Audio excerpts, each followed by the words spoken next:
Hello everyone, Assalamu alaikum. Welcome to my YouTube channel Talent Academy. Today we are discussing about the endoplasmic reticulum. जो मेरी previous video थी वो हमारे पास राइजोसोम की थी. अब जो हम डिस्कस करने वाले हैं वो एंडोप्लाज्मिक रेटिकुलम को कर रहे हैं. So without wasting any time अपनी वीडियो को जो है वो स्टार्ट करते हैं. जी, तो सबसे पहले हमारे पास कह रहे हैं it is made up of various membranes tubules. किससे बनता है? बहुत सारी मेम्ब्रेन की ट्यूब्स होती हैं, वेसिकल्स एंड फ्लैटेंड सैक होते हैं that spread throughout the cytoplasm in the form of network. एक नेटवर्क होता है जिसमें ट्यूब्यूल्स भी आती हैं, वेसिकल्स आ रही हैं, फ्लैटेंड सैक आ रहे हैं. तो ये हमारे पास जो है वो इस तरह से फॉर्म्ड होता है, एक नेटवर्क बना रहा होता है. कहाँ पर? साइटोप्लाज्म में. उसको हम कहते हैं एंडोप्लाज्मिक रेटिकुलम. तो नेक्स्ट लाइन पे हमारे पास लिखा हुआ है ये क्या है? Like a transport and manufacturing pipeline. एक पाइपलाइंस देता है, जगह से स्टार्ट होगी वो चीज़ को कहीं और अपने पॉइंट पर मूव करना है. तो एक चैनल बना हुआ है, ठीक है ना, मैनी बायोकेमिकल कंपाउंड्स के लिए. इट इज़ वेरियस फंक्शन, इसके बहुत सारे फंक्शन है, depend upon its special feature in various cell. मतलब ये है कि सिंपल वर्ड्स में ये कह सकते हैं कि ये जिस जगह होगा उस जगह के हिसाब से अपने फंक्शन को परफॉर्म करके देगा. तो हमारे पास जो एंडोप्लाज्मिक रेटिकुलम है वो किस तरह के हैं, यानी कि 3 तरह के हमारे पास होते हैं. उनको देख लेते हैं कौन कौन से हैं. जी, तो पहला है रफ एंडोप्लाज्मिक, देन हमारे पास है smooth and then sarcoplasmic reticulum. तो ये हमारे पास जो है वो एंडोप्लाज्मिक रेटिकुलम है. अब यहाँ पर क्या कह रहा है रफ एंडोप्लाज्मिक रेटिकुलम के बारे में कि सिंथेसिस ऑफ प्रोटीन. यहाँ पर क्या होगी? प्रोटीन की सिंथेसिस होगी. It is called so because ribosome are associated and attach to it. ठीक है ना, इसको रफ इसलिए कह रहे हैं क्योंकि यहाँ पर राइबोसोम्स अटैच होंगे. With the help of ribosomes it synthesize various protein. अब जाहिर सी बात है इसका भी फंक्शन क्या है? Protein synthesis. राइबोसोम्स का हमारे पास क्या फंक्शन था? Protein synthesis. तो राइबोसोम्स की हेल्प से ये रफ एंडोप्लाज्मिक रेटिकुलम प्रोटीन की सिंथेसिस करता है, वेरियस प्रोटीन की synthesis. Synthesis protein then enter the lumen of the reticulum. ठीक है ना. अब जो सिंथेसिस प्रोटीन है वो कहाँ जाएंगी? एंडोप्लाज्मिक रेटिकुलम के एक ल्यूमेन के अंदर. ल्यूमेन क्या है? एक फ्लूइड वाला जो है एरिया होता है, वहाँ पर आ जाएंगी.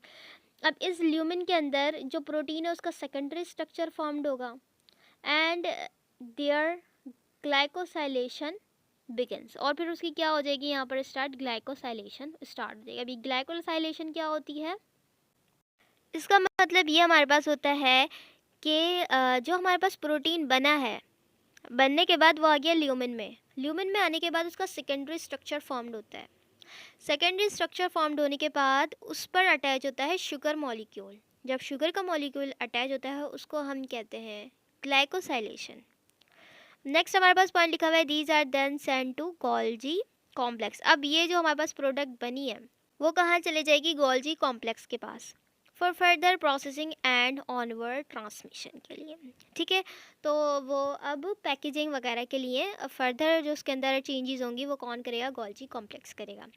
अच्छा जी, तो रफ एंडोप्लाज्मिक रेटिकुलम हमने पढ़ लिया है. अब चलते हैं स्मूथ एंडोप्लाज्मिक रेटिकुलम की तरफ. तो स्मूथ एंडोप्लाज्मिक रेटिकुलम क्या है? Synthesis of lipid. First point हमारे पास लिखा हुआ है कि ये इसको स्मूथ क्यों कह रहे हैं? क्योंकि इस पर राइबोसोम्स अटैच नहीं होते. अब यहाँ पर क्या होता है? हमारे पास लिपिड की सिंथेसिस होती है, wherein phospholipid, cholesterol, steroid, hormones, ये सारी चीज़ें यहाँ पर सिंथेसिस होती हैं स्मूथ एंडोप्लाज्मिक रेटिकुलम पर. In the liver, it plays a major role in the detoxification of toxin, drugs and hormones. तो सिंथेसिस ऑफ लिपिड है, इसके अलावा इसका दूसरा रोल क्या है? डिटॉक्सिफिकेशन का काम है, टॉक्सिन को, ड्रग्स को, हार्मोन्स को. और ये डिटॉक्सिफिकेशन का मेन काम कहाँ होता है? लिवर के अंदर होता है. ठीक है जी, तो स्मूथ भी पढ़ लिया. अब हमारे पास है सार्कोप्लाज्मिक रेटिकुलम. सार्कोप्लाज्मिक रेटिकुलम की क्या है? Found in smooth and striated muscles. अब स्मूथ मसल्स जो होते हैं और स्ट्रेटेड मसल जो होते हैं वहाँ पर सार्कोप्लाज्मिक रेटिकुलम पाया जाता है. अब स्ट्रेटेड मसल जो हमारे पूरे स्केलेटल मसल्स हैं उसको कहते हैं, और स्मूथ मसल जो हमारे विजरास में होते हैं, ठीक है, जो हमारे ऑर्गन्स में मौजूद होते हैं, वहाँ पर हमारे पास सार्कोप्लाज्मिक रेटिकुलम मिलेगा. उनके अंदर हमारे पास सार्कोप्लाज्मिक रेटिकुलम होगा.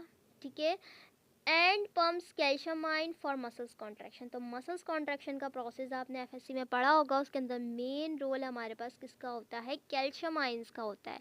तो कैल्शियम की स्टोरेज का काम सार्कोप्लाज्मिक रेटिकुलम करता है।